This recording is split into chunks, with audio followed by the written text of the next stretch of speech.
Welcome to the Office of the Leader of the Opposition press conference for October 13, 2023. Welcome. Permit me to introduce the panel today. From my right, there is none other than Member of Parliament Vincent Jordan, Shadow on Agriculture. To his right, the Leader of the Opposition and the People's National Congress Reform, Mr. Aubrey C. Norton, Member of Parliament, and to his right, none other than Mr. Elson Lowe, Economist. Welcome. Today, Mr. Vincent Jordan, Member of Parliament, will start with his statement. Good morning, members of the media. The water sector is in crisis in Guyana. The Guyana Water Incorporated is again being poorly managed and operated within the return of Sheikh Bash and the PPPC policy of hiring friends and family.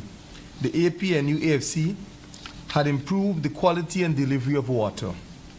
The national water system is at its poorest ever, with the quality and level of service in almost every part of Guyana far below that of the stipulated WHO standard. On social media, we find Guyanese crying out for lack of quality water and, in many instances, none or poor level of service. To top that off, Guyanese have to bear the harsh measures taken by GWI's top management to reduce the pumping hours of water in many communities, simply to prove the point of having a reduced production cost index while many customers are suffering. Under the AP and UAFC, water supply was improved to 24 hours in every practicable area, while under the PPPC, water supply is now rationed by peak hours, leaving some communities receiving as low as 9 hours water supply. The current level of service in the communities of Trafalgar, Onvawak, Lovely Lass, Hopetown to Underneemian, Referendum City and Experiment Bath Settlement, Cotton Tree, The Edward, Number 5 and Number 4 are all receiving at a level of 2 to 3.9 meters, which is on a grade scale of just over inadequate. Inadequate meaning a PS scale of 4, 1 to 2 meters of water. While the ordinary man might not understand the sudden drop in water pressure and height it once used to be supplied, they will definitely feel the effects. For example, under the AP and UAFC, water level in the communities of Trafalgar, Onvawak, Lovely Lass, Hopetown to Underneemian, Referendum City and Experiment Bath was at PS 2, 4 to 4.99 meters, and PS 1, above 5 meters, being rated as good or excellent. In many other communities, just to help to prove the point, the same is obtained and even worse. In region number 2, Soddy, Maria's Lodge, Charity, Evergreen, and Dartmouth all receive water service just over inadequate. In region number 3, La Parfait, Harmony, Westminster, Underneemian, Luster Ross, and Schoonard all receive inadequate water supply ranging from 1 to 2 meters. In region number 4, parts of Cemetery Road, Timeri, Kurukururu, Newtown, Martyrsville, and Monrepo Housing Scheme, B and C Field Sapphire all receive poor and inadequate water supply within 0 to 2.0 meters of water. Several parts of Amelia's Ward in region number 10 also receive inadequate water supply. While all this speaks to the poor delivery of water to our citizens, GWI continues to fail to carry out its monthly and quarterly planned preventative maintenance at its well stations and treatment plants, which was a mandate under the AP and UAFC coalition government and the management of GWI. This failure has since caused millions in losses across the country, and even a present situation where a pump and motor got damaged and stuck in a well casing at the Rosignol well station in region number 5. That well has been out of operation for several months now, and any media house is free to take their cameras and verify that position. The poor PPM management, coupled with shortage of materials within the company, resulted in wells being put out of operation. The Guyana Water Inc., after firing scores of management, technical and non-technical staff in May and June of 2021, now suffers a drain in the said field, especially the lack of craftsmen and field staff in several regions within the company.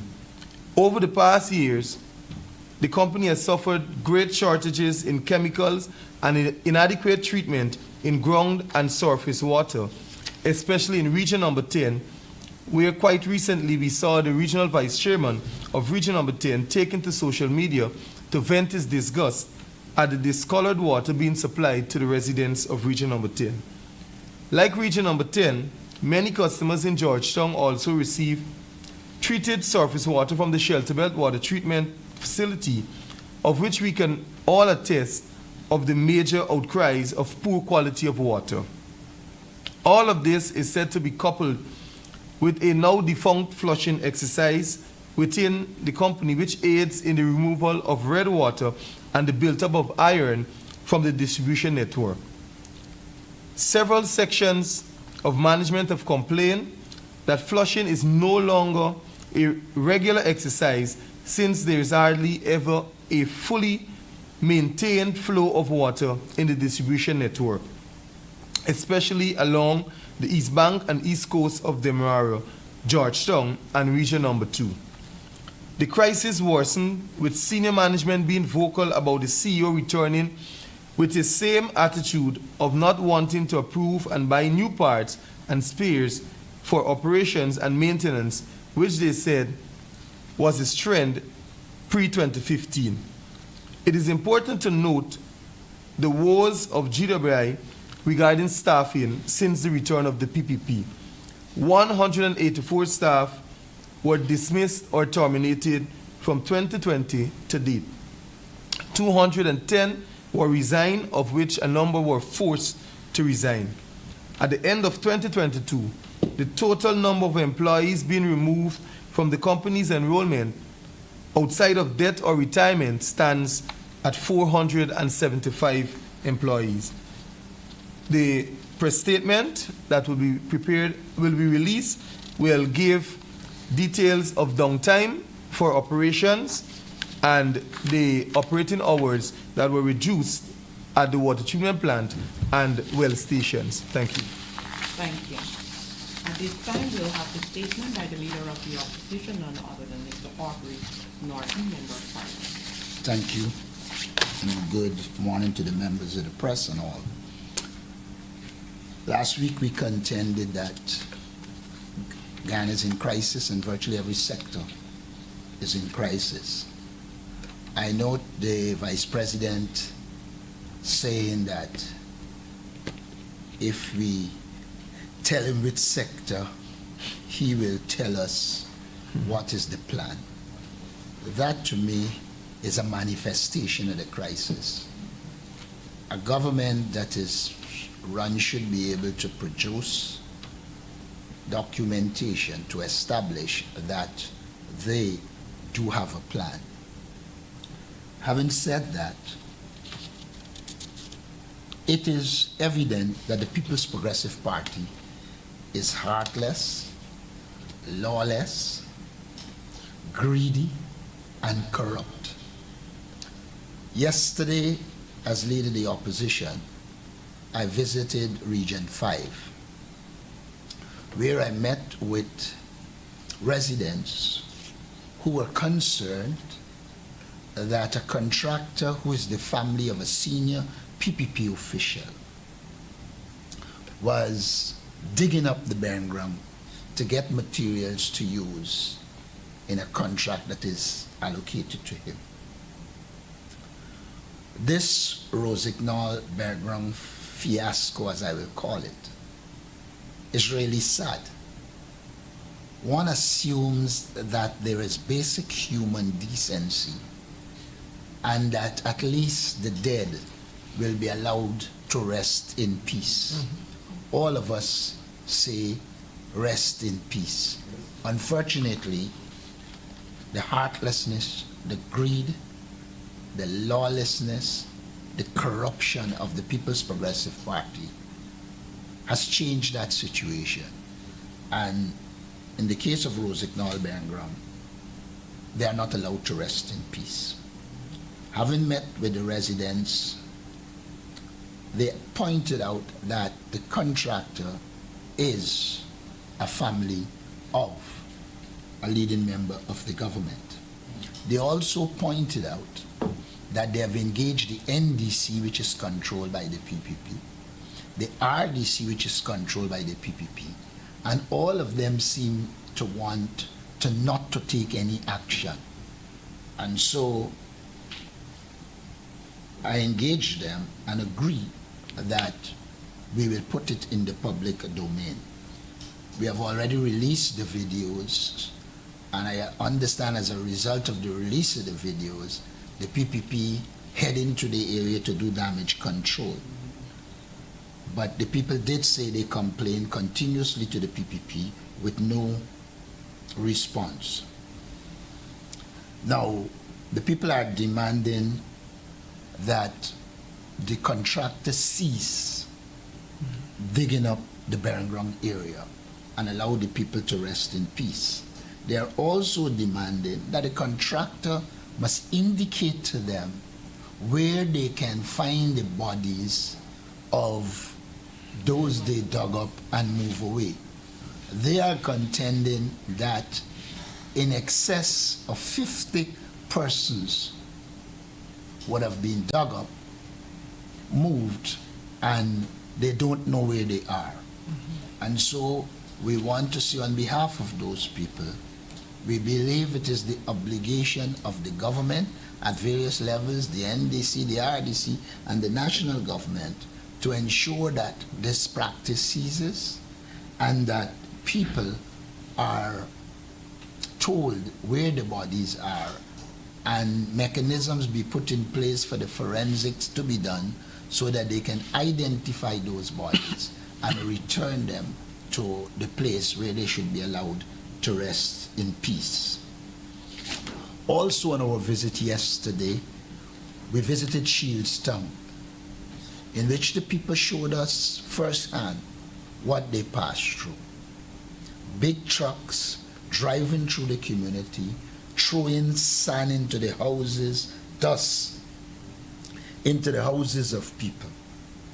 And they have contended that it damages their equipment. People are getting sick as well.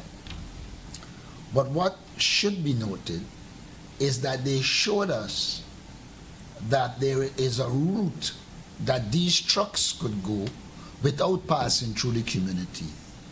But our understanding is that these trucks are paid based on the amount of trips they make, and so they want to cut it. We want to plead with the government, because it's a government project, to ensure that they do not pass through those communities. And if perchance they have to, you should wet the road.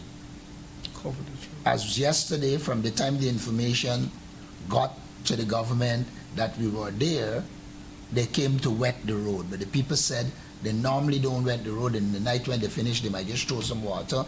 By day clean, it is dry and they suffer. And so we want to urge the government to look after the interests of those people. They said they're told by the EPA that they don't have any jurisdiction. It's the government. As I understand it, the EPA really should be looking into all matters environmental, and this is an environmental hazard. I also want to comment on Vice President Jack. They were saying that they deliver 50,000 jobs to the people of Guyana. I sense by now everyone knows that you cannot trust the words of Barry Jack Dio. He's just a pathological liar. But I want to ask the question, where did the statistics come from? Because up until 2019, under the APN UAFC, we had a labor force survey done.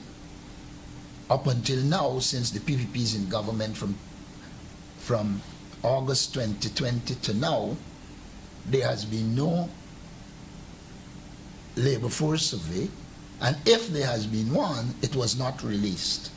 And so we say to Guyanese, you need to take Barry Jack Dio's pronouncement with a pinch of salt, as we call on the government to provide information so that a proper assessment can be made, because everywhere we go, people are crying out for jobs, and the government's claim that it would have created 50,000 jobs seems to be in conflict with reality. And so we do not think that 50,000 jobs were created. We have seen no labor force survey to tell us the level of unemployment, how much employment was created, and therefore such a pronouncement we find unacceptable. But it is in the nature of Barry Jack Dio to make these grandiose claims when the reality is totally different. And so we believe that unemployment is still high, and we are waiting the figures from the government on this question rather than a political party pronouncement. Thank you. Thank you. At this time, I will take questions on the statements made, and of course by the show of hand, and you will state the name of your news agency.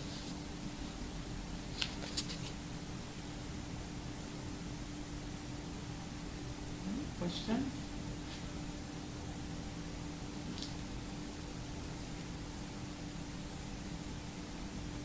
Good morning, panel.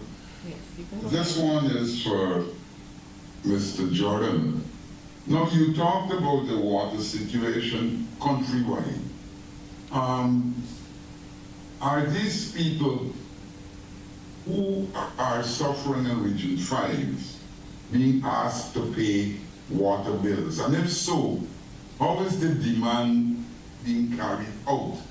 Is there any pressure on the people? And threat of disconnection, that kind of thing? Thank you for your question. Yes, they are being asked to pay water bills as regular, as monthly, and within the region, I know of reports where GWI still insists that they will disconnect customers even though they might not have received water 3-4 days per week, or sometimes 3-4 hours during the day. One of the things that is presently ongoing is that they're upping their revenue drive, and so you find that they will have schedules of areas to be disconnected, and some of the very areas that are to be disconnected or where disconnection is to take place are the areas that are suffering tremendously from no water and sometimes lack of water supply during the day for many hours. So the next question is, how do these people who are not getting an adequate supply react to the disconnection? It's like having nothing. So how do they react? Do they complain?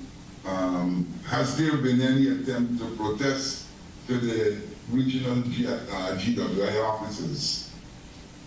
One thing I can tell you for sure is that in Region 5, we have a very close connection with our communities.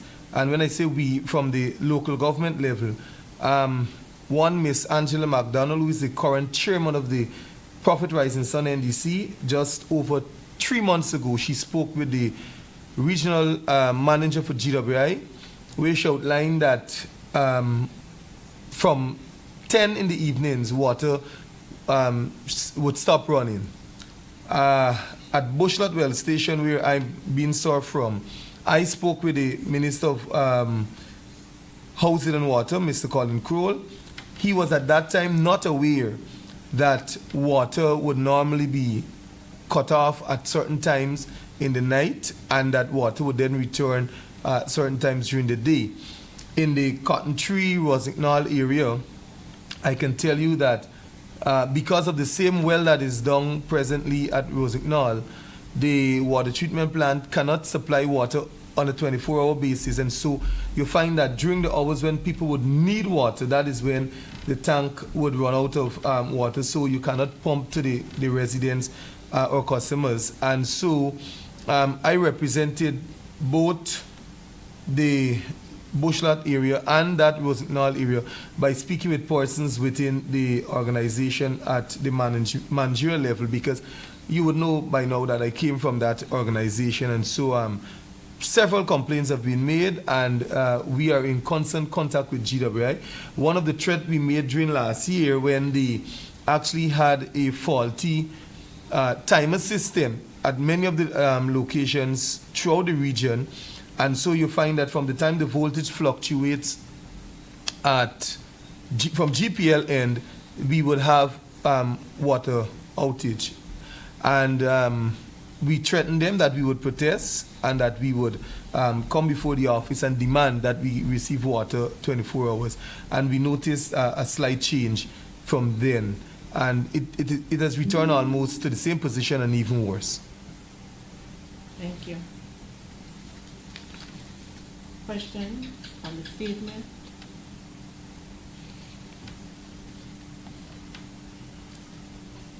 If nobody else is ready to go, for Mr. Norton, please. Go ahead. Now, so you talk about the contractor digging up cemetery for material. What kind of material do you want from the cemetery? What are you doing with it? And when they dig it up, you dig up a grave. I mean, you didn't say how recent these graves are. Is there any medical system to protect the society? Because, I mean, I'm too familiar with what has happened with dead people, except that they're dead. But is there any medical thing? And I heard you ask about removing the bodies, which suggests that they take care and they carry them somewhere. So those are my questions. What are they doing with the material and things like that? Well, when I met with the people there, they said that one of the persons was buried as late as last week, but that grave disappeared. The big problem for a lot of them is that they know that the material was dug out. They claim that the contractor has a contract somewhere in the area, but what they don't know is where the bodies that were dug out in the process are. And it is one of the things they've been trying to get the local government body there to answer, to no avail. And that is why we said in the public domain, the government must engage this contractor, and the contractor must be made to tell the people where they are, and people should be able to retrieve the bodies, and that mechanism should be put in place for them to do what is necessary to identify them forensically. As it relates to the details in terms of the medical aspect, just like you, I'm not qualified to comment.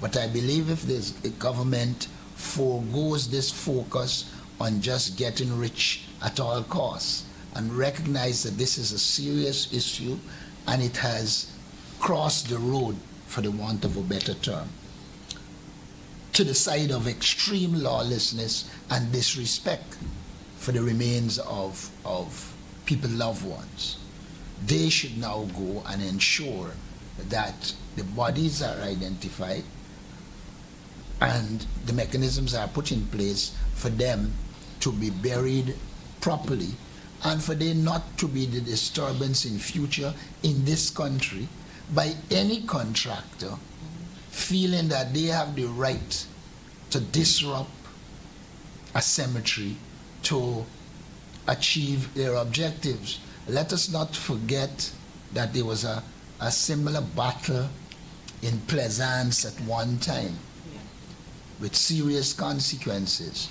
And when a government allows contractors that are close to them and people in the party to believe that they can do anything to fulfill their contract obligation, including disrupting the resting place of people's loved ones, I think we are in bad shape. Thank you. Any other questions on the press statement? Yeah, you didn't tell me, Mr. Norton, what kind of material you want from the cemetery? As I could only, it's like a mixture of sand and loam. That is how it looked like.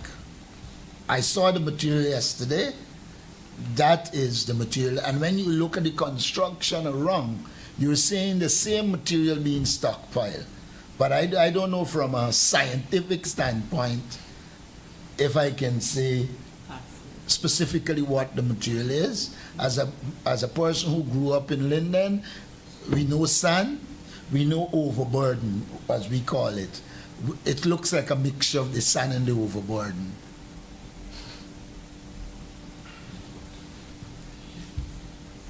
Thank you. Any other questions on the statement? Okay. Shanika, I have a clarification before we move off of the statement. No problem. So just building off of what the leader had said there, actually the last labor force survey would have been in 2021, but it's been missing for a couple of years now. And in fact, we raised the absence of proper statistics with the IMF because it is a serious concern in terms of monitoring the Guyanese economy, planning for the Guyanese economy, and moving us forward. So that's one particular note. The other note is, as it concerns this 50,000 jobs statement by Jagdio, he is including amongst that 50,000 jobs from his statements the 15,000 part-time workers as part of his claim that they've created 50,000 jobs. Now, if anybody believed or thought that that 50,000 was supposed to include 15,000 part-time workers who are not able to earn a living from that job that can sustain anyone, then I believe that this is totally wrong-headed. So to put forward that 50,000 statement, first of all, without proper statistics, and second of all, to be including part-time workers in there is just shameful. Thank you. All right, I'll open the floor for any other questions. Ms. Davina. Hello, good morning. This is Davina with Kaitra News.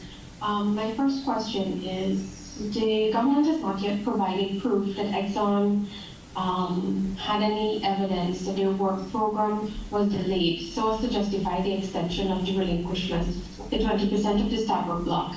Given that the opposition had called for the release of these documents, what would be your next step to hold government to account, Mr. Norton?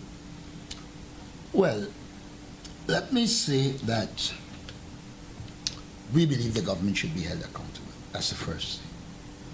The second thing is we will have to look at the laws to see if there is a case. You would recognize that Anil Nandalal is done seeking to block any attempt to get accountability by suggesting or asking judges to put harsher penalties for what they call frivolous cases. Of course, this is not a frivolous case, and there are certain obligations the government have. So the lawyers will have to look at it and decide on the legal way forward. Thank you. Sir, Exxon consultant has said that it has never conducted an economic study to determine the likely devastation from an oil spill in that block where they operate, the Starbuck block that is. Would you be calling on government to pursue this soon so that we can, as a nation, be properly prepared for such an event? Well, there are a number of things here. When we met with Exxon, we did indicate to them that we were concerned about an oil spill. At the time they said, and I want to use correct language, that it will cost more than $2 billion. And we said at that point that there is a reason that we'd asked for a parent company guarantee. Exxon at the time said that they prepared to honor and to deal with any oil spill, and Elsa was there, I think what I'm saying is a correct reflection. And so we anticipate that they will fulfill that promise. But outside of that, we have always been saying that all of these things should have proper feasibility studies, proper analysis, and we will continue to push to ensure that that is the case. You cannot operate such a mammoth industry without proper economic analysis, etc. It is even useful for us to know, because in the future, you have to plan how you deal with all of these blocks, etc. And you are dependent on data to do that. So just to follow up to that question, you said you anticipate that they would honor their commitment and clean up the environment, but does this mean that you're not interested in that parent company guarantee being sought by Guyanese citizens? I said, I mean, this question was asked more than 3 times, and I've said we support parent company guarantee. So to me, it's kind of illogical to ask this question. At least more. But you said you Wait a minute. anticipate that they would honor a commitment. So No. are you not looking for a written guarantee? That is my question to you. My answer to you is more than once, my dear, we have said we believe that should be this parent company guarantee. So to me, the question is a non sequitur, because regularly we have said to Kaicho News, to the general public, that we support the parent company guarantee. Davina, just to give you some kind of a clearer understanding of how seriously we take this issue. What the context within which we discuss this really is the question around the production of oil beyond nameplate capacity, because of course there's been a lot of concerns around the production of oil beyond what the vessels necessarily are intended to do. And so we asked really to get a sense, or at least to raise to the operator, that it is vital that appropriate protocols are in place if there's going to be additional production, and that it is vital that the appropriate studies are done to that effect. The reason that we are asking these questions is because we understand the severity and the seriousness of the issue. The reason that we've called previously for the parent company guarantee is because we understand the seriousness of this issue. And so that is the context within which this was discussed. And Thank you very much. may I also point out that personally, I undertook to read a lot of the material as it relates to oil spill coming from Valdez right down. So we have an understanding of what could happen if there is such an oil spill. We also are of the view that as a country we lack the capacity to deal with those things, and therefore we have to put the mechanisms in place. We want to see Exxon do business. We want the Guyanese people to benefit from oil, but at the same time we want the safeguards to ensure we protect our natural resources and our people. Thank you. Thank you. Finally, from me, we see countries already using Guyana's mistakes in the oil sector to improve their industries, like Suriname over the weekend. We reported on this. I just wanted to know how the opposition views this. What we've observed, I know that ring fencing, I believe that you're referring to ring fencing, is one of the areas that Suriname has been looking closely at. We've of course spoken on this issue, but more specifically, we've spoken on the need to pace the rate of new developments to ensure, first of all, that we are able to get a higher return in terms of the share that we receive as a country, but also in terms of ensuring the level of preparedness of the country so that we can meet our local content goals, and so that we can properly monitor the industry, so that we can get the true value for Guyanese that we should be getting from it. And so we have evaluated really the best way forward, and we believe that by pacing this and by careful study of this, of course we've previously remarked that we need to be carrying out regular studies of each of these developments so that we have a clear understanding always of the economics behind them, and so that can inform the pace at which developments take place. It is also critical to understand that while we want these developments to occur, you have to build institutional capacity to audit, to monitor, etc. And while there are some who believe that you should just go ahead and produce, like Elson said, we believe we need to pace it, we need to study them, and we also need, and I think I said this before, to do a survey to see what we as a people need to be able to monitor, evaluate the sector, as well as to ensure that the local content keep rising rather than declining. And all of those are critical, and that is why pacing becomes important. And that is why I disagreed in a previous press conference with Jagdeo approach, which suggests that you just take everything out of the ground as quick as possible, because at some stage there isn't going to be a need for oil. I think it's a flawed analysis. While I agree that there are negatives to oil production, we have called for the use of environmental space. We believe that for some time there is going to be the need for oil, and even as we recognize that, we have to do it in such a way that we prepare ourselves, increase our capacity, and ensure our people in Guyana can benefit from it.